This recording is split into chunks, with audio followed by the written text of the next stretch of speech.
2025 जाने वाला है और 2026 आने वाला है।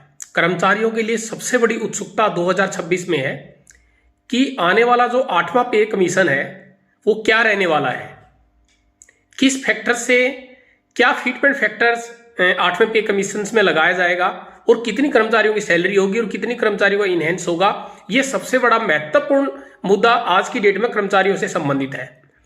प्रदेश की नहीं, पूरे देश के केंद्रीय कर्मचारी और सभी राज्यों के जितने भी कर्मचारी हैं उन सब के लिए सबसे महत्वपूर्ण और उत्सुकता भरा विषय है कि 2026 में आने वाला 8वां पे कमीशन में सैलरी में कितने % इनहेंस होगी और क्या फिटमेंट फैक्टर इसके अंदर लगाया जाएगा। तो आइए हम सबसे पहले समझते हैं कि फिटमेंट फैक्टर होता क्या है। बेसिकली तो क्या है कि मान लीजिए आपकी सैलरी आज की डेट में 10,000 रुपये, आपको फिटमेंट फैक्टर लगाया गया 2.57, तो आपकी सैलरी हुई 25,700 रुपये। यानी तो 7वां जो पे कमीशन था उसमें 2.57 फैक्टर्स को यूज करते हुए सैलरी इनहेंस की गई थी, 6ठे पे कमीशन से लेके 7वें पे कमीशन में जो कन्वर्ट हुई थी।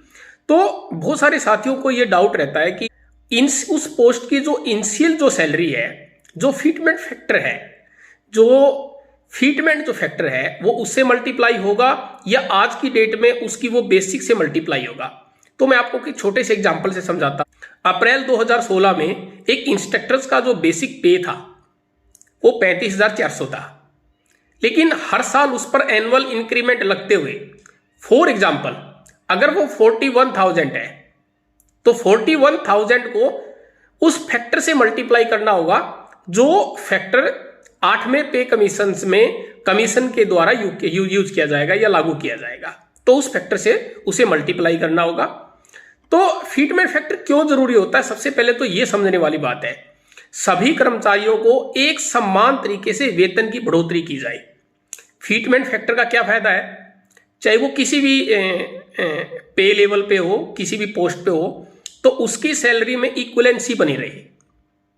तो उस इक्विवेलेंसी को मेंटेन रखने के लिए फिटमेंट फैक्टर का यूज होना बहुत जरूरी होता है।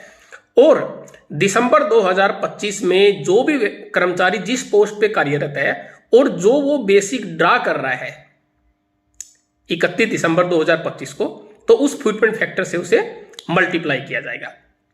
दूसरा, जो महंगाई को बेसिक में जोड़ने के लिए। तीसरा, पुराने वेतन ढांचे से जो नए वेतन ढांचे में स्मूथ ट्रांजैक्शन के लिए। इसलिए ये फिटमेंट फैक्टर जो होता है इसलिए जरूरी होता है। मैंने आपको बताया कि 7वें पे कमीशन में 2.57 फैक्टर इसमें यूज किया गया था। अब सबसे बड़ी उत्सुकता का विषय है कि 8वें पे कमीशन में क्या फैक्टर यूज किया जा सकता है। तो फिटमेंट फैक्टर की जो आशंकाएं हैं, जो संभावनाएं हैं, जो कायस लगाए जा रहे हैं, जो उम्मीदें लगाई जा रही है, वो ये है कि 2.8 से लेकर 3.68 के बीच में ये हो सकता है।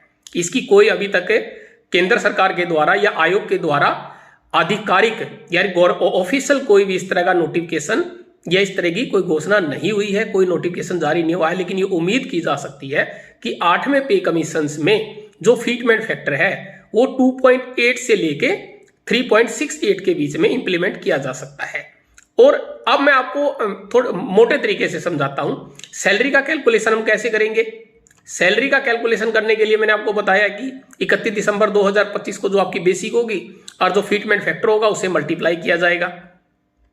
मैंने अभी आपको थोड़ी देर पहले बताया था कि अगर आपकी इनिशियल सैलरी 35,400 है, लेकिन वर्तमान में आपकी बेसिक अगर 41,810 रुपए है, तो वो फिटमेंट फैक्टर 8वें पे कमीशन के अंदर 35,400 से नहीं बल्कि 41,810 से मल्टीप्लाई किया जाएगा। यानी जो आज आपकी बेसिक है 41,810 और फॉर एग्जांपल कमीशन ने फिटमेंट जो फैक्टर है वो 2.8 उन्होंने यूज किया, तो 41,800 को हम 810 को हम 2.8 से मल्टीप्लाई करेंगे तो लगभग आपकी जो सैलरी होने वाली है आपकी 1,17,068 रुपए होने वाली है। ये फिटमेंट सेक्टर है 2.8 के हिसाब से। अगर हम फिटमेंट सेक्टर 3.0 को क्या काउंट करके चलते हैं तो आपकी जो बेसिक आज की डेट में है 41,810 रुपए, तो हम 3.0 से मल्टीप्लाई करेंगे तो आपकी बेसिक 1,25,430 के लगभग हो सकती है। अगर हम फिटमेंट फैक्टर 3.68 को अगर हम काउंट करके चलते हैं तो आपकी बेसिक 41,810, तो 3.68 से हम मल्टीप्लाई करेंगे तो आपकी जो आंशिक या जिसपे कयास लगाए जा रहे हैं तो आपकी 1,53,861 के लगभग आपकी सैलरी बन सकती है। लेकिन आप ये मान के चलिए कि 2.8 फैक्टर तो इंप्लीमेंट होगा ही होगा, और इसमें आपकी सैलरी जिनकी आज की डेट में 40,810 के करीब 41,810 के आसपास जो बेसिक है उसकी 1,17,000 के लगभग उसकी बेसिक बन जाएगी। अब मैं आपको बताना चाह रहा हूं कि आपको मैंने उदाहरण के माध्यम से आपको समझाया है। तो मेरा कहने का मतलब ये है कि जो फीटमेंट जो सेक्टर होते हैं इसका मुख्य उद्देश्य होता है जो ट्रांसपेरेंसी रखना सभी के पे स्केल्स में। अब मैं आपको थोड़ा सा विस्तार से बताता हूं कि पिछले पे कमीशन की तुलना में कितना परसेंट इसमें इजाफा होने वाला है। तो जो छठा पे कमीशन आया था, छठा पे कमीशन में जो फीटमेंट फैक्टर 1.86 इंप्लीमेंट किया गया था, सातवें पे कमीशन में जो फीटमेंट फैक्टर इंप्लीमेंट किया गया था वो 2.57 इंप्लीमेंट किया गया था, और जो आठवां पे कमीशन है जो अनुमानित है जिस पर कयास लगाए जा रहे हैं वो 2.8 से लेके 3.2 तक होने वाला है। तो महंगाई बढ़ती जा रही है तो जाहिर सी बात है कि हर आयोग में 0.3 से लेके 0.5 तक इजाफा होता है। तो इसी आधार पर 3 के आसपास सबसे ज्यादा चर्चा में है कि 3.0 जो फीटमेंट फैक्टर 8वें पे कमीशन में ये इंप्लीमेंट किया जा सकता है। तो साथियों, कर्मचारियों से लेकर मैं बड़ी बड़ी अपडेट आपको देता रहता हूं। आपसे गुजारिश अपील है, अगर आपको लगता है कि ये जानकारी, ये इंफॉर्मेशन आपके काम की है, इससे आपको काफी फायदा पहुंच रहा है, तो आप प्लीज लाइक का बटन जरूर दबाएं, और जिन्होंने अभी तक हमारे यूट्यूब चैनल को सब्सक्राइब नहीं किया है तो उसको सब्सक्राइब करें, और सब्सक्राइब करने के बाद घंटी का जो बटन है जो बेल आइकन का बटन है उसे प्रेस जरूर करें, ताकि जब भी कर्मचारियों से संबंधित मैं कोई नई वीडियो अपलोड करूं तो उसका नोटिफिकेशन तुरंत आप तक पहुंचे।